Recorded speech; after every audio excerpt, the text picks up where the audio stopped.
Hello everyone, and welcome to Vlinkoz channel.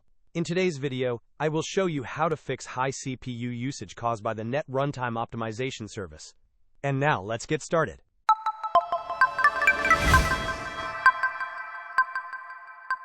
If you are experiencing high CPU usage from the Net Runtime Optimization Service, there is a straightforward solution involving enabling specific Windows features.